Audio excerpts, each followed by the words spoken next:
आज हम next video में बात करते हैं internal structure of the human heart.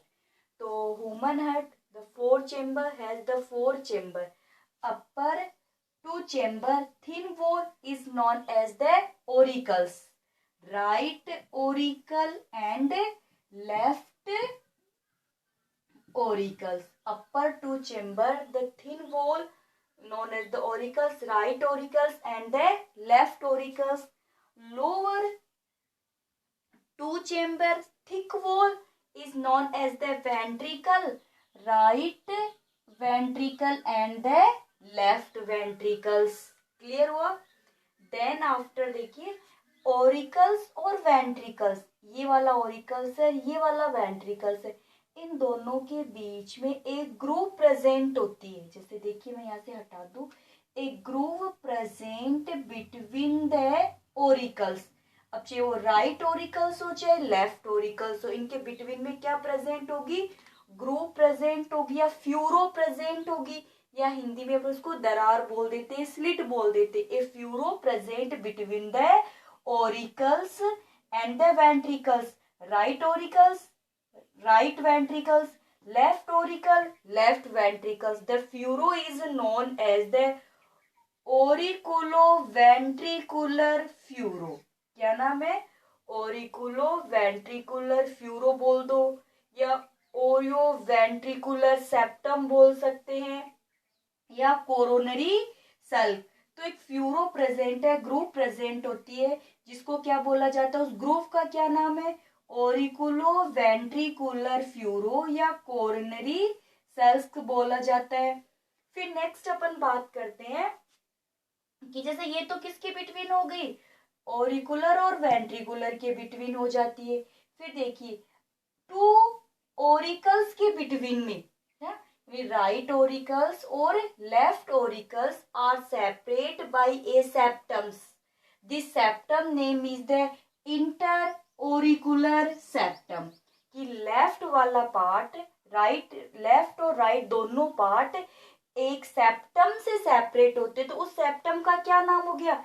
Inter auricular septum. कि दोनों ओरिकुल के तो इंटर लगा दिया आगे, राइट और लेफ्ट लिखने की जरूरत होगी नहीं, वरना तो अपन ये भी बोल सकते हैं a septum present between the right and left auricles is known as the right left auricle septums, या फिर इंटर ओरिकुलर सेप्टम। अब ये सेप्टम क्या करता है? राइट और लेफ्ट जो ब्लड है उसको मिक्स नहीं होने देता है।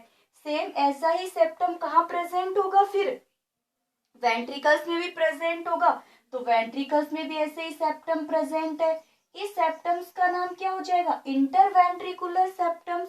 तो two septums found in a heart, first septum is known as the inter auricular septum and interventricular septum.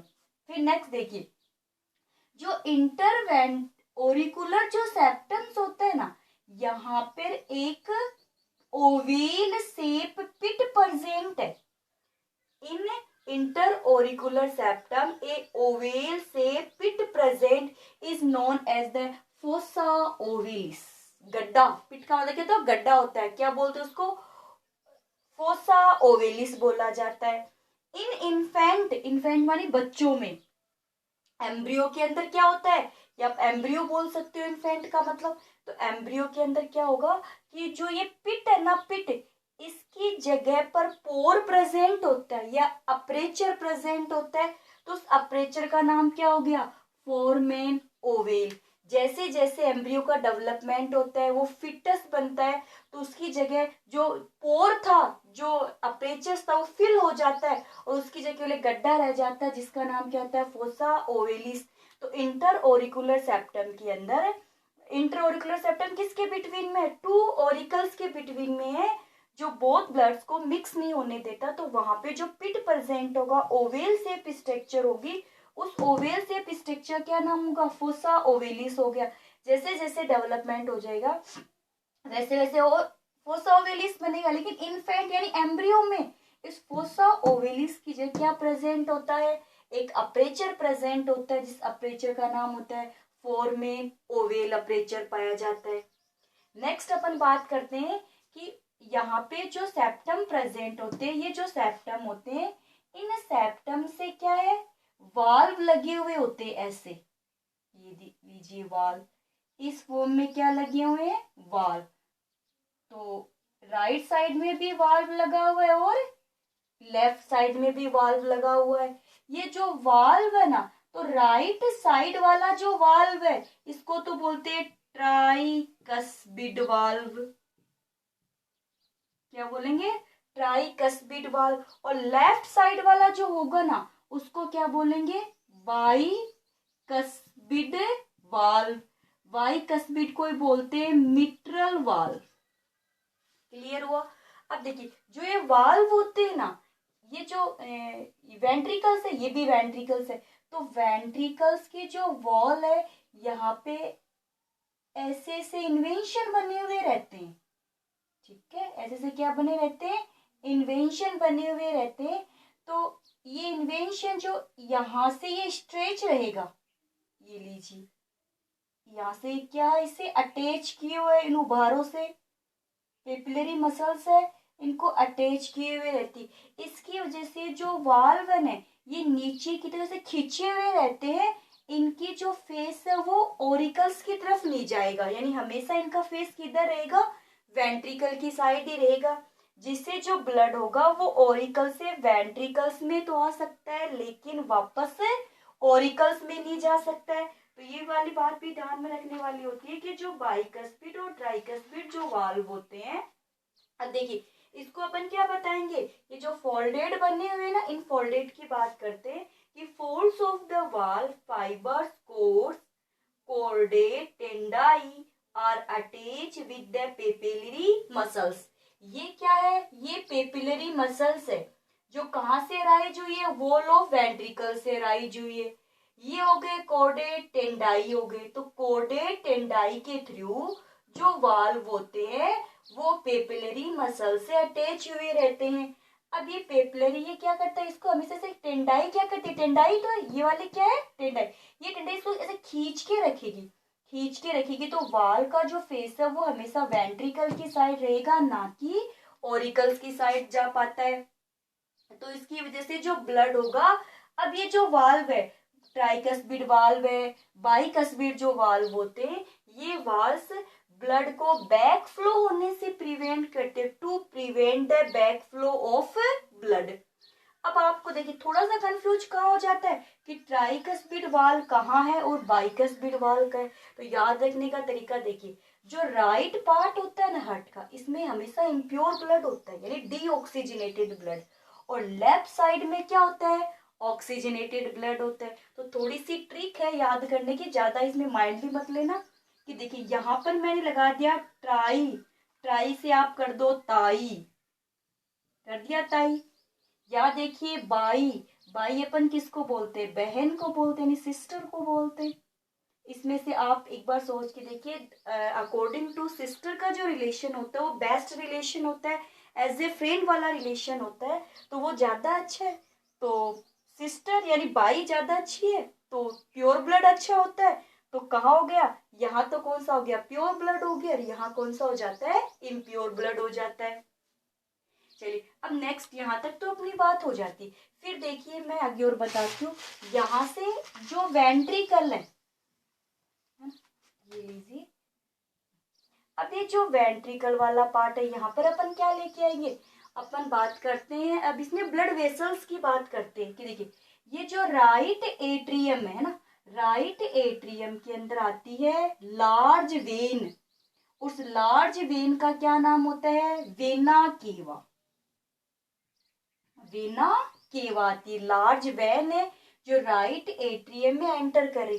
ऐसी ही लार्ज वेन इधर है जो सीधे जाके कहाँ ओपन होगी, राइट एट्रियम के अंदर ही ओपन होती है। तो जो राइट एट्रियम के अंदर लार्ज वेन ओपन हो रही है, एक तो है सुपीरियर वेना केवा, एक हो जाएगी इंफीरियर वेना केवा।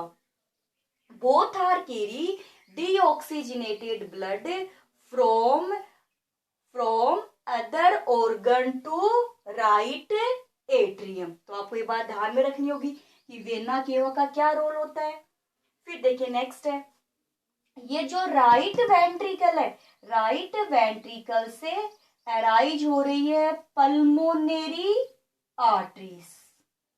क्या अराइज होगी? पल्मोनेरी आर्टरीज अराइज होगी।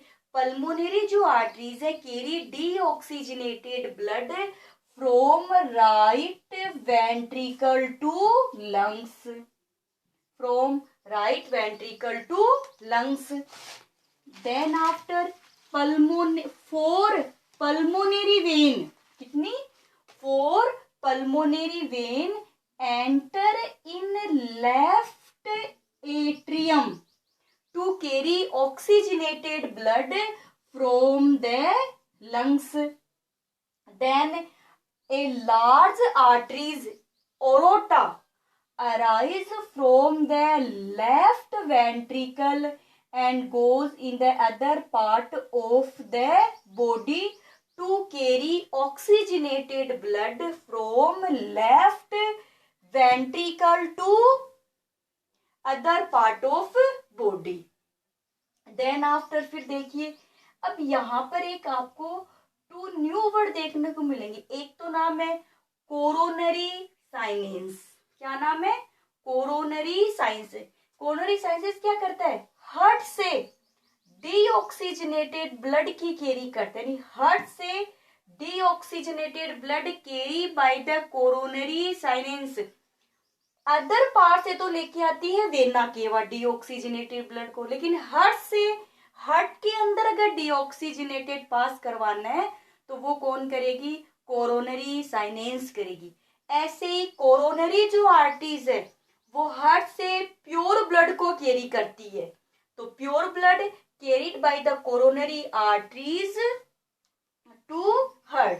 तो ये था आपके इंटरनल स्ट्रक्चर। फिर अपन देखिए, अब तो हो गई, अपन को पता है ये वेना केवा हो गई, पल्मोनरी आर्टरीज हो गई, एरोटा हो गई। अब ये देखिए जो पल्मोनरी आर्टरीज है, पल्मोनरी क्या होती है? आर्टरीज है। इस पल्मोनरी आर्टरीज के अंदर भी वाल प्रेजेंट होते हैं। पल्मोनरी आर्टरीज में भी क्या होंगे? वाल। कैसे? सेमी लूनर, आधे चांद के जैसे। उन वाल की फॉर्म कैसी हो जाएगी? सेमी लूनर, आधे चांद के जैसे होंगे। तो एक सेमी लूनर कहाँ हो गया? पल्मोनरी आर्टरीज में। ऐसे ही सेमी लूनर कहाँ हो जाएंगे? ओरोटा के अंदर हो जाएंगे। देखिए वाल्व कितने हो गए? 4 वाल्व हो गए आपके पास में।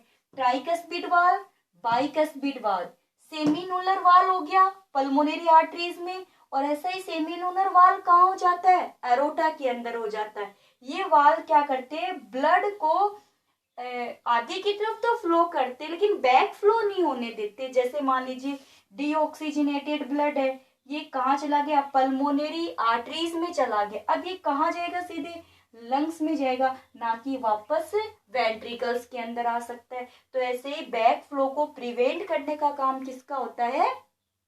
वाल्व का होता है। जो सेप्टम होते हैं वो जो जैसे एक सेप्टम हो गया इंटरओरिकुलर सेप्टम और इंटरवेंट्रिकुलर सेप्टम। ये सेप्टम्स क्या करते हैं? ये इम्प्योर और प्योर ब्लड को मिक्स नहीं होने देते हैं। फिर आपको एक बात ध्यान में ये रखनी होती है कि जो ओरिकुलर सेप्टम होता है उसमें ओवेल से पिट है, फोसा ओवेलिस बोला जाता है। इन्फेंट के अंदर उसकी जगह एक अपर्चर पाया जाता है, एक पोर प्रेजेंट होता है, जिस पोर का क्या नाम बताया था मैंने आपको? फोरमेन ओवेल बोला जाता है। क्या बोलते हैं? फोरमेन ओवेल बोलते हैं। अब ये पेपिलरी मसल्स होते हैं, यहाँ पे क्या पाई जाती है? पेपिलरी मसल्स, जो कोरेटेंडाई को किसके स्ट्रेच करके रखती है? वाल को स्ट्रेच करके रखती है, जिससे वाल वापस से बैक फ्लो नहीं हो जाए। तो ये आपकी इंटरनल स्ट्रक्चर हो गई हार्ट की। अच्छा क्वेश्चन है, डायग्राम अपन पहले ही ड्रॉ कर चुके हो तो आप अच्छे से बना लेना।